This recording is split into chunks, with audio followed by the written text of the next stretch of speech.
whip out what you want to and put in. Yeah, that's fine. That way you can just go to the podcast and stuff. So, All right. we had just finished up on the 49ers Seahawks conversation. Next. Absolutely. A game that moving forward into our next conversation, a game that I am excited for, and then we're going to breeze through our pick'ems for the rest of the slate of NFL games for Week 1. The lone remaining division rivalry, the Cincinnati Bengals visiting the Cleveland Browns. Cincy absolutely dominated their last meeting. It was a 24-6 victory, just a few days shy of Christmas last season. The injury report, though, we'll start there. The Bengals are only listing one person. That is B.J. Hill, and he was resting. For the Browns are loaded up on the injury report. It does not look like they're Holy cow. super worried about players missing the game. The big ones that I'm seeing, Joel Bettino on that offensive line. He did fully practice, though. We also have Denzel Ward, limited with a shoulder. Offensive lineman Jack Conklin, he was just resting. I don't think there's anything major there. Easton Mascarenas Arnold, he did not practice with an Achilles. And defensive end Myles Garrett did not practice with a hip injury. He is questionable. So those are a lot of notable names on the Browns side for sure. That's probably your two biggest names on that Browns defense in Denzel Ward and Myles Garrett. Now, I did see a quote that that Denzel Ward was going to text Joe Burrow and say, "Hey, throw towards me." That way he gets some INTs. So I'm pretty hopeful with seeing him play. I've seen Jamar Chase have a comment basically saying, "Who is Denzel Ward?" Let me tell you something. The undercut king will show you who he is. Love Denzel Ward. Trade for Denzel Ward every time I play Madden. Last season, he did wonders for me. This season, I can't get anybody to throw the ball to him, so he must be doing something right. Very good part of that Browns defense out here in the real world alongside cornerback Greg Newsome II. Absolutely. And, you know, this Cincinnati team looks extremely healthy. Again, what was there, one guy on their report? Yeah, that was B.J. Hill, and he was just taking a rest day. Yeah, so a healthy Cincy team versus a Browns team. I'm going to go ahead and tell you that Cincinnati's winning this game. If you gave me an option, all right, if you gave me an option to put $1 million on one game, and if the winner won, it would triple my money, I'm putting money on this one. Cincinnati will beat the Browns. They're the AFC Giants. Okay. They're going in too many directions. The only thing I think that they have over the Giants is that they know what side of the ball is good, and that's the defense. The Browns defense, it's stout, it's a good defense, but their offense it's not the greatest. It needs improvement. It needs some sort of direction, because right now, man, it's not. They don't know what they're doing there. I guess I don't know what they have in mind. Starting Joe Flacco this week, I do believe. Yes. Joe Flacco will be taking Week 1 snaps. With Dylan Gabriel being QB2 and Shador Sanders being QB3.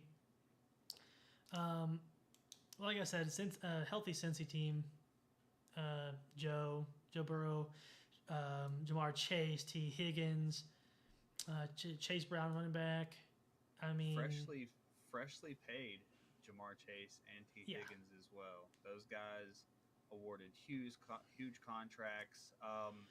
a motivated Trey Hendrickson getting a $15 million a year or $15 million pay bump for this season on what I'm going to call a prove it deal for the Cincinnati Bengals. I think you see the motivation through the roof on both sides of the football. Um, I'm with you. I think the Bengals win this game, and I don't think it's close. No, I'm gonna score it, man. And the score for me, I mean, the Browns fans probably ain't gonna like this one. I have it 38-14. And that's if they can get something going on the Browns side. And I think even saying that, I even put one of those touchdowns as a defensive one, if it's possible. I have this game. I have this game scored 31-3. I Wow. don't think it's close. I don't think the Browns score a touchdown. I think the offense is too far in shambles. Do I trust in Joe Flacco? Yes. Do I trust in his weapons? Really, the only weapons he has are Jerry Jeudy, who I think does not want to be in Cleveland, just based off of the way that he plays football since he's been there from the Broncos, and David Njoku. I love Big Dave though. I do, but I don't think that they can overcome the now healthy, extremely talented, extremely motivated Cincinnati Bengals, and I think they lose at home 31-3. Now I don't know if you've seen that Adam Sandler movie where he goes to jail and then he has the prison team and they're like, oh, you got to do a tune-up game. This feels like a tune-up game. This feels like Cincinnati called him, said, hey man, you're a division rival. You want to go ahead and knock this out of the way because you're getting dog walked, and that's what they went with. So Cincinnati's going to look real good. A lot of early stat padding in the first game, first week. I mean, you get an hour of just getting hammered. I think if you could put 2 college games to it, local-ish to our regions. Junior Marshall? No.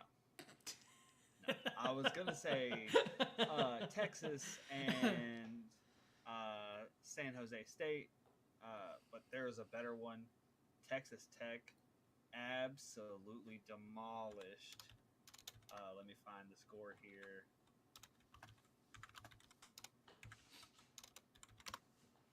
Texas Tech absolutely destroyed Kent State 62-14 today. This feels like that type of game. Not taking anything away from the NFL's Cleveland Browns. I don't want to overstate that enough. They are still a very talented team, but I don't think head coach Kevin Stefanski has everything in order. I don't have the most faith in his offense.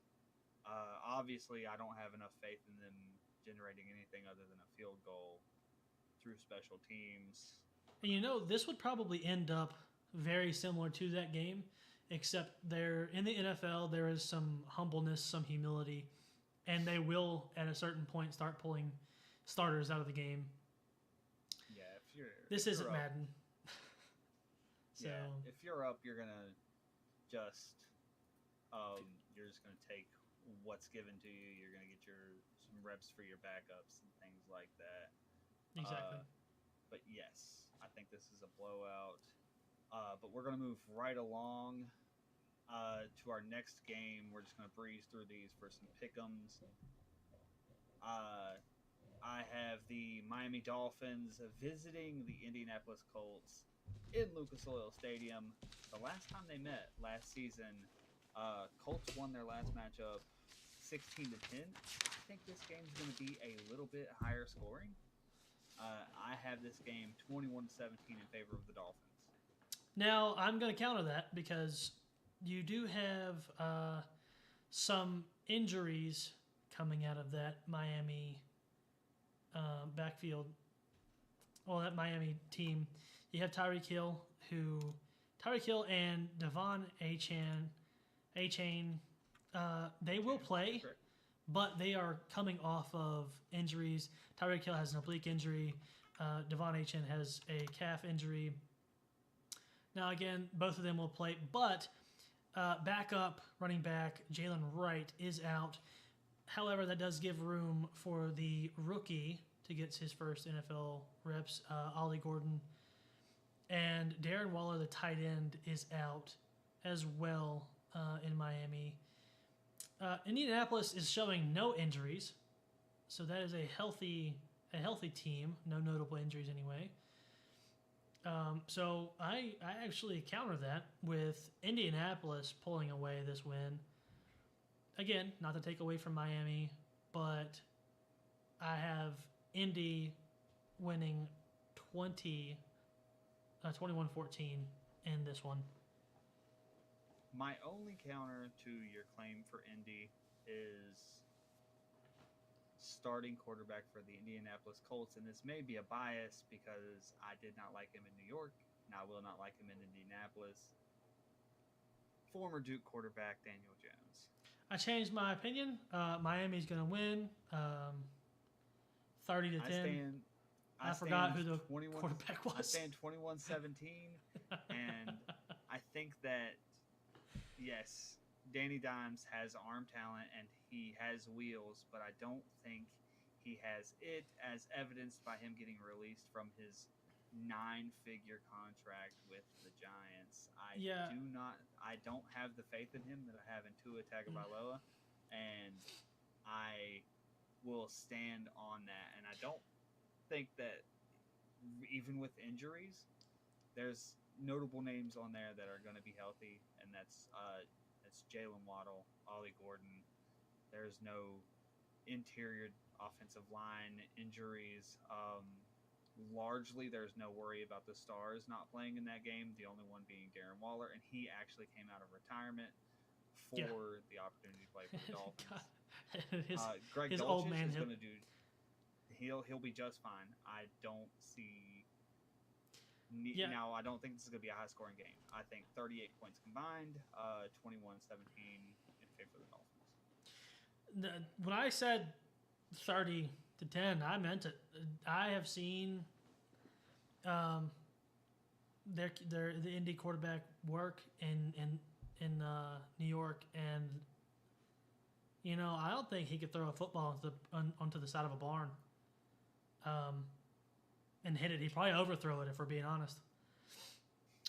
So, I mean, I've seen his time. I think he had a couple reps in the preseason, and it didn't take much for him to overthrow a dude. Wide open. So hopefully, that Indy coach can get a little extra something out of him, but I doubt it, man. I don't know why you'd ever take a man like that. Indianapolis head coach Shane Steichen did name him starter over former first-round draft pick himself, Anthony Richardson. I thought Anthony Richardson was coming along nicely in the preseason and through training camp. They are seeing something. Front office and management of that team are seeing something that they like DJ Moore. So if they're rolling with Daniel Jones, I don't know that the quarterback room is as sound as they want it to be. But yes, number 17, Daniel Jones will be starting quarterback tomorrow. We will see that rolling right on through. Moving along to the next game, we have the Jacksonville Jaguars and the Carolina Panthers. Easy one for me. I'm calling Jags 21, Panthers 17, just because I like the quarterback down in Jacksonville, and I think Mr. Fuck, what is his name? I think Travis Hunter is going to do, really well. They just got De'Ami Brown as well. They got Travis Etienne Jr. They what? Big ad with a perennial 700-yard guy. I think he produces. Yeah, and you got guys like Travis Etienne Jr. who is just a stud in the backfield. And again, Trevor Lawrence, wonderful QB. Is there any word if Travis Hunter is going to play both sides of the ball? From what I am hearing, he has primarily practiced as cornerback. Does that mean they won't play him as two-way? I don't think so. I don't think you can count that out. Well, they have him listed as wide receiver is the reason that I ask. They drafted him as cornerback, so it's going to be very interesting to see how they use him. Injury report. We have Wyatt Milam, offensive lineman for the Jaguars. He is out. Monteric Brown, cornerback for the Jaguars. He is out. And questionable also on that offensive line is Cole Van Lanen for the shoulder injury. The Panthers sitting cornerback Damari Mathis. He is out with a knee injury. Doubtful is offensive tackle Ikwanu. Sorry. He is ill. He has fallen ill. Robert Hunt, offensive guard, limited in practice. He seems like he is good to go. Same thing with Damian Lewis. And Ashawn Robinson with his groin injury on the defensive end side. I think he is good to go as well. For me, I like the talent on this Jaguars team a lot. The Panthers were starting to put it together at the end of last season. They won more games than I think a lot of people gave them credit for through that talent.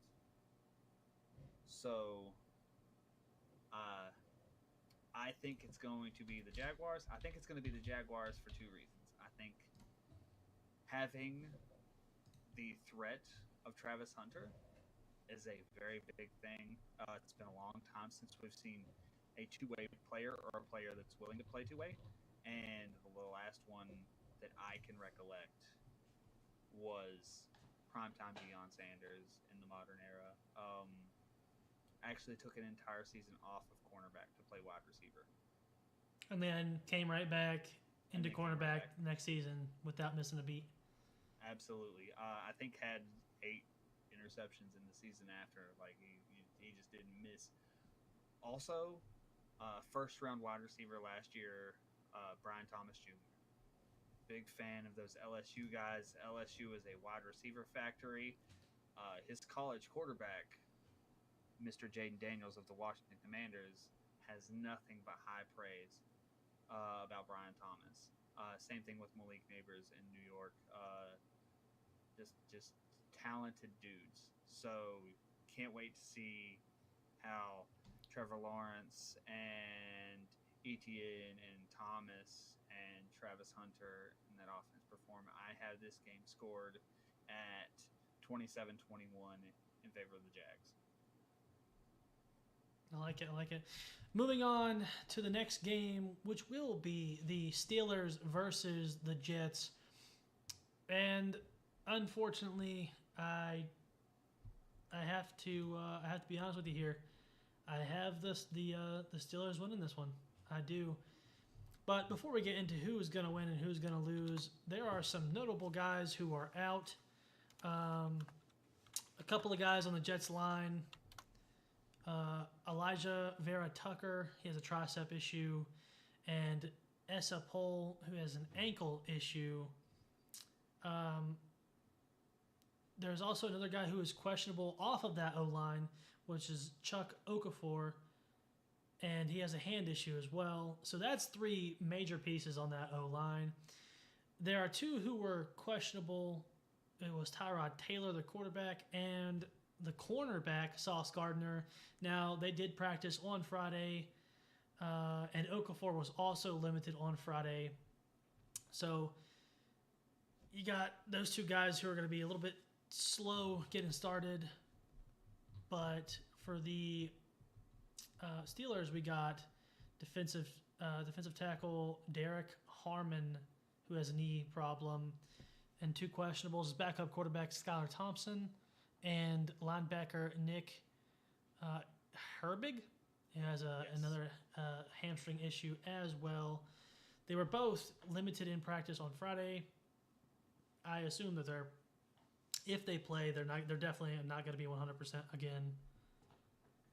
So What do you score this one?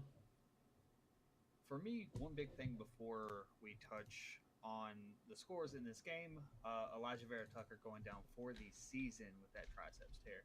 So that is a season-long loss for the Jets on that offensive line with an absolute dog of an interior lineman.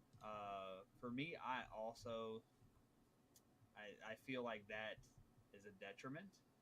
I have this game scored 17-14 Pittsburgh. That is actually probably where I'm gonna land as well. If I make any adjustments, I would say just 14-10. I don't think it's gonna be the big hitter that everyone likes to watch. Um, but it will be, it's an NFL game, so watch it if you can. It will be fun to watch. Um, and if there are no further notes on that one, we are moving on to the Cardinals and the Saints. Absolutely, absolutely. Another game that I am excited to watch simply because um, it's going to be interesting to see the dynamic here. Oh, 1 second here. Everything is still loading for me. Mostly for me, my big question is Spencer Rattler at quarterback for the New Orleans Saints. That to me, as a very interesting choice by freshly minted head coach Kellen Moore, former offensive coordinator of the Dallas Cowboys. That I think that Arizona is a bit of a better put together team. Um, a lot of experts have the Saints going 1, 2, or even 0 wins this season. I don't think injuries really make that much of a difference in this game.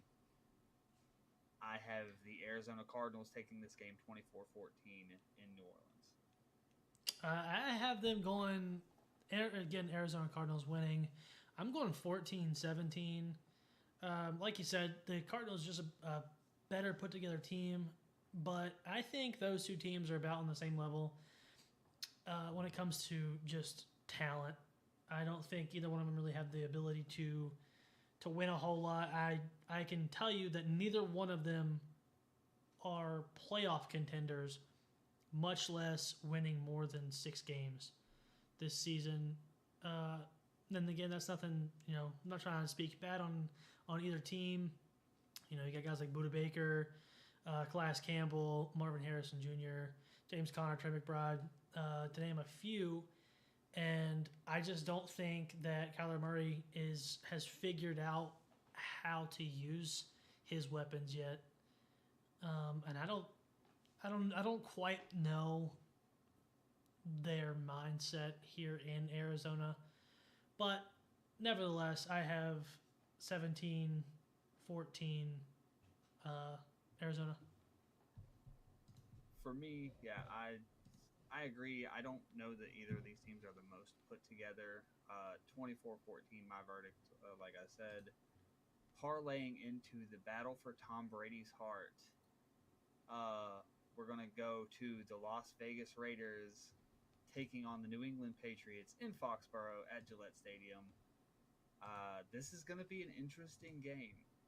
I like the roster that New England has compiled. But I also like the grit of new head coach. Oh my gosh, I forgot his name. Pete Carroll. Pete Carroll is the head coach of the Las Vegas Raiders. Also like him bringing Geno Smith down from Seattle to Las Vegas. I see this being a lot closer and a lot more offensive than a lot of people do. I have a lot of faith in Ashton Genty in the backfield. Obviously, Brock Bowers at the tight end position. There are some things in the wide receiver room that I think make it a little more difficult, but you cannot take away from the talent of those two guys. Geno with his career resurgence in Seattle. but I have New England winning this game at a clip of 27-24. I just think that they're starting to put it together. I think they're figuring out who they are as a team, where their strengths are, where their weaknesses are, and coming into a second season together, I think it makes a world of difference. I like the Patriots in this game by 3, 27-24. I'm going to counter that with the same score, but backwards. I have the Raiders winning 27-24, just because again you got Pete Carroll, new head coach there. You got, from my understanding, you have Jacoby Myers is still playing. You got tight end Brock Bowers. You can't count out Max Crosby on that defense. Geno Smith at quarterback, Jamal Adams at linebacker. I mean, you got good guys in good places. Their defense is a little underdeveloped for sure, but they are, out of the two, healthier. Christian Gonzalez is out with a hamstring. He did not practice at all this week. He will not be playing this week whatsoever. You got a couple of guys, Will Campbell, which is on that offensive line, and another cornerback in Charles Woods, who has a concussion. Now, Charles Woods did do a full practice, full participation on Thursday and Friday, so I think he's going to be more likely to play. Will Campbell, however, he was very limited, did not practice Wednesday, did a limited practice on Thursday and Friday. A couple more is Christian Barrymore, who it says not injury related. I can only assume that he's resting. And then Efton Kism, the third. He had a knee injury. He did a full practice all week long. Again, I think he'll be playing. But I think that defensive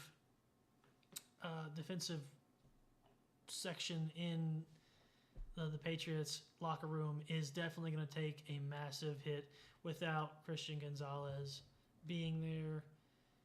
Again, not a super high scoring game, but it will be up to the offense in New England to, again, win the game. I don't know if they'll be able to pull it off with their defense being so shattered.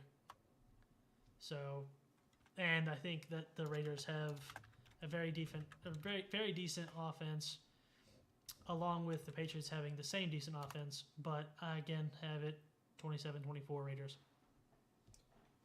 I like it. It's good. That's 2 games we've now conflicted on. That's really good for the press. It's going to be awesome. We should start betting each other. Moving along, this I think is going to be a good game.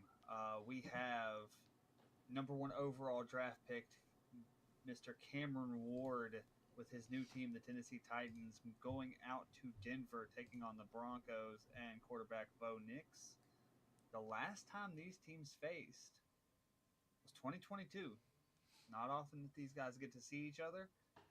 I'm excited to see it.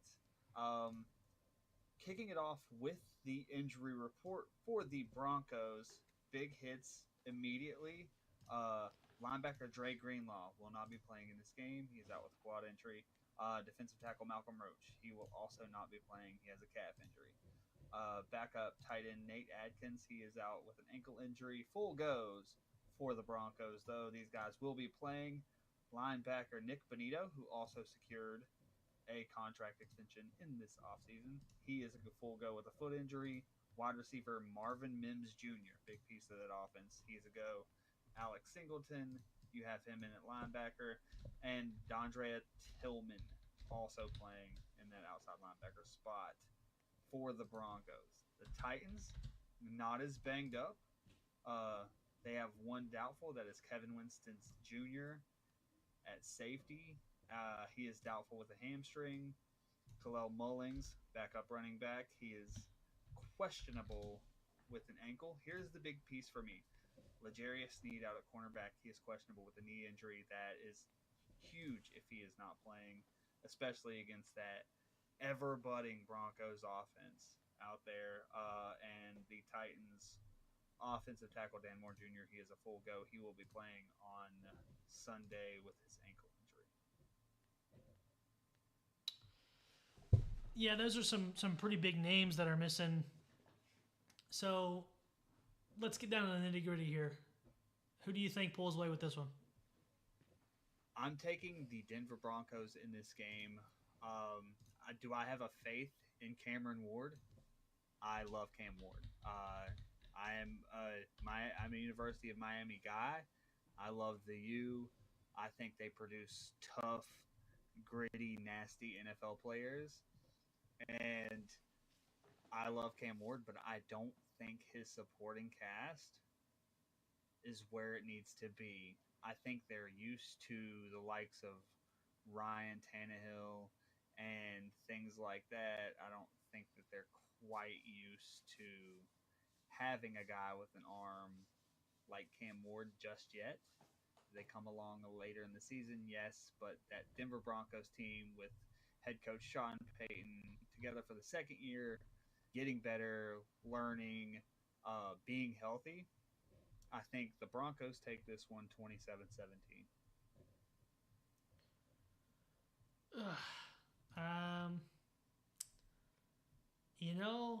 I think I will agree. I just don't think the Titans are where they need to be either. So yeah, Cam Ward is good at his job, but like you said, you're not really sure if they're accustomed to a guy like him. But you do have a couple of vets in there: Tyler Lockett, Calvin Ridley, Tony Pollard. So they do have some guys in place. I don't think that they are quite ready to be one of those contending teams. Now, hopefully, along the season, they get to where they can start competing. I'm gonna say something like 17-21 in favor of the Denver Broncos, just because I also like Bo Nix. Yeah, a lot of good pieces out there in Denver, and experts are saying, and that's the big key word here, experts. We are not experts. We are just fans giving our opinions, you guys. Experts are saying that the Broncos have a top 3 defense in the NFL. That's another key decision for me. Obviously, a PS2 out there playing cornerback. That guy is an absolute fucking freak of nature, unreal. You love to see it. But they're a healthy defense, and they're growing, and the offense with head coach Sean Payton, it's going to be a nightmare, especially for this year. I think Bo Nix takes a huge step forward. He was actually the most efficient quarterback in the second half of last year's season amongst all quarterbacks, not just rookies. But we're going to jump from one stud quarterback to a game with 2 more stud quarterbacks. We're going to jump into the Houston Texans going out to LA to play against the Los Angeles Rams. How are we feeling about this game? Dude, I'm telling you what, this is going to be a star-studded must-see game. Now, I love the Texans, I do, but that Los Angeles Rams team is just looking stiff. As far as injuries go, the Rams only have one guy that's really just limited, which was Ahkello Witherspoon. He's really the only guy that's really listed for them. The Texans have Braxton Berrios and Christian Kirk, both wide receivers. They are both out. They have been completely ruled out for the game this week, and both of those injuries are hamstring injuries. But you got a team led by Matthew Stafford, wide receiver Devontae Adams. Never forget about Puka Nacua. Love saying his name. It's so fun. And if Matthew Stafford should go down, Stetson Bennett, who spent his whole life in college for whatever reason, Go Dogs. He is right there to pick him up. Also, with is Jimmy G still there too? I am unsure of Jimmy Garoppolo's status on the LA Rams. And they have Kyron Williams as a running back, who is another lightning bolt in the bottle. Tyler Higbee at tight end for the Los Angeles Rams. That is just a star-studded team. Yes, he is currently third on that depth chart is Jimmy Garoppolo for confirmation. Who used to be the backup for Tom Brady until he decided to mosey on over to the Buccaneers. And then a quick breakdown of the Texans team. We have C.J. Stroud, newly acquired Nick Chubb, coming off of an injury last season where his leg looked like a pretzel. Jaden Higgins, wide receiver. Nico Collins, wide receiver. Christian Kirk, wide receiver. Jaquavius Marks, running back. And in the safety position, none other than C.J. Gardner-Johnson. This is going to be a close game. I mean, this game on paper looks tough. This game is by two, again, star-studded offenses, star-studded defenses. They look good. I'm calling it close, 24-21, in favor of the Rams. I just think that the Rams look better on paper. They look, I mean, they're healthy. And again, I don't see really any issue there. And I do believe, yeah, so there's no injuries at all other than the one guy. What do you think? I have to believe you. I have to agree with you as far as your selection for the winner. And here's my thought process behind that, because if this offense is healthy for the Houston Texans, it's a scary offense. But you have two tight ends on IR in Brevin Jordan and Irv Smith Jr. You have Tank Dell and Braxton Berrios, who are not playing in this game. You have Christian Kirk, who is also not playing in this game. That is leaving your wide receiver reps to Nico Collins, Jaden Higgins, and Justin Watson. I believe Jalen Noel will rotate in and out as needed, and so will Xavier Hutchinson. But it remains to be seen if Nick Chubb gets to regain his glory behind an offensive line that now no longer has Laramie Tunsil on that left side. So the defense for the Houston Texans still stout as ever. Will Anderson Jr. and Danielle Hunter, Sheldon Rankins, Azeez Al-Shaair in the middle of that linebacker core. You have Derek Stingley and Kamari Lassiter out on the wings. Like, those guys are just tough. Jalen Petrie in at your nickelback. Like it's just amazing how stacked this defense is. But I think offensive depth is the issue here. I don't think they get going quite as well as they want to. I'm going to go with the way of the experts, and experts pick this game 29-7 in favor of the Rams. My score, I have this game going 34-20 in favor of the Rams. 29 experts to 7 pick the Rams out of this game. In a consensus of 36 of them. So, well, there's 32. Overwhelming favorites are the Rams. I go 36. I said 36-20. I'm going to change that. It's going to be 36-24 Los Angeles Rams. I think Matt Stafford gets his back under control, at least to some degree. He has a baller game. I think Devontae Adams being in a place where he wants to be and feels wanted means of the world. I think he has at least 2 touchdowns. I want you guys to write that down as well. Remember that. for our fan base, Devontae Adams is going to go over 100 yards and have 2 touchdowns. He recently said in an interview with Kay Adams during training camp that he feels like he can go for 2,000 yards even in his age 33 season. I believe him. I believe him. A motivated Devontae Adams is one of the best NFL wide receivers to ever suit up. So, 34 or 36-24 Rams. Yep, I like it. I like it. Who is next on our game list? That leaves our last game of the week, and it is a division rivalry that we missed, and I'm glad we missed it, and I'm glad we saved it for the last one. The Monday night game, the matchup between the Minnesota Vikings and the Chicago Bears. I like this game. I love the way J.J. McCarthy plays. And then you got the homecoming king and queen, Adam Thielen, along with Justin Jefferson, along with Jordan Mason, Aaron Jones. I mean, this game, T.J. Hawkinson, that Vikings offense is strong for sure. And I 100% believe that they are coming off with a win here.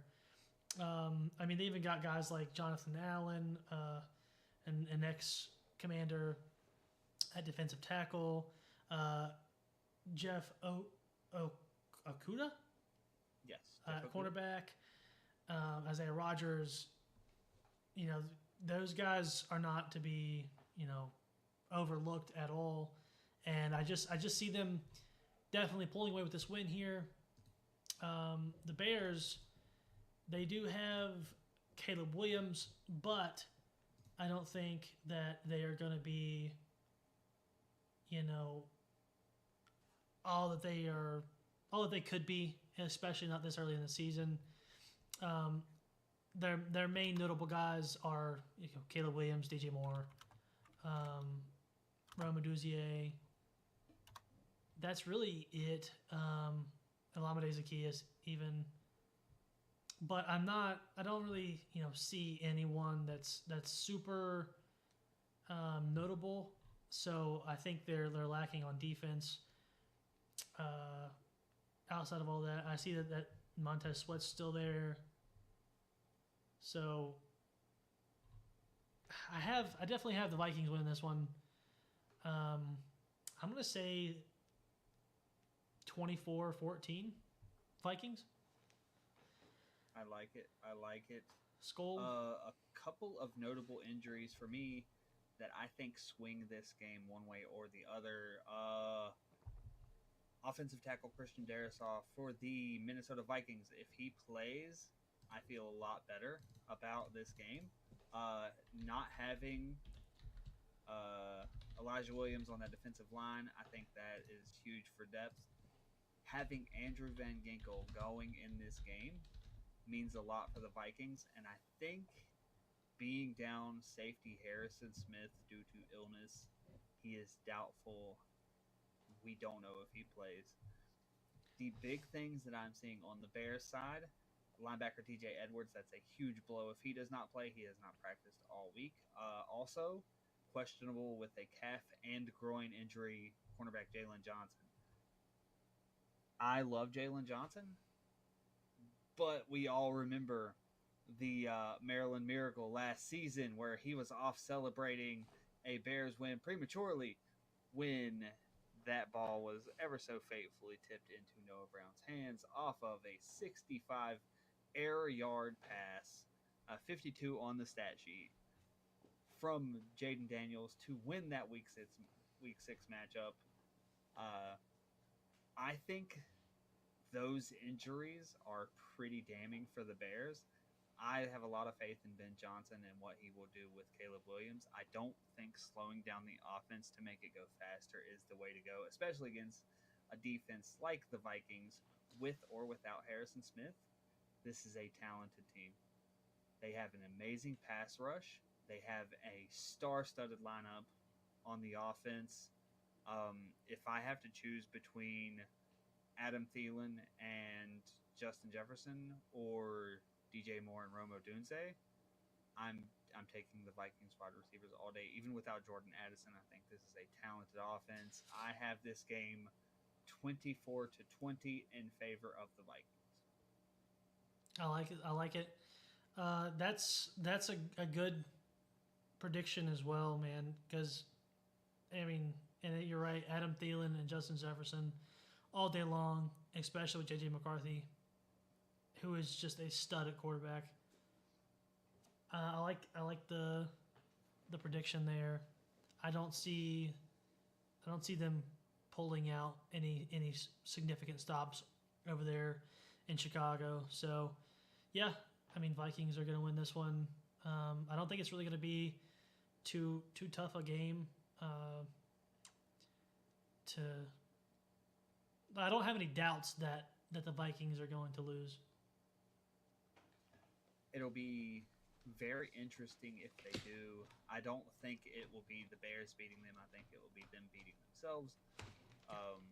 Like I said, I also think that's very contingent on Christian Darrisaw playing. You want your star left tackle to keep your second year, first start quarterback upright. I think JJ McCarthy getting his chance to shine in this offense. He looked damn good in every bit of footage that I've seen of him all offseason. Justin Jefferson had nothing but high things to say about him. Adam Thielen was raving about the chance to play with him upon his return to Minnesota, so I'm excited to see how that goes. But I do have the Vikings in this one. Partner, I think we have come to the end. Is there anything that you feel like we missed? Any key any keys to these performances, or is there a specific matchup that you want to hit on before we get out of here? No, I mean I think we went over it pretty well. We're pretty good at our jobs for sure. I mean, my only advice, man,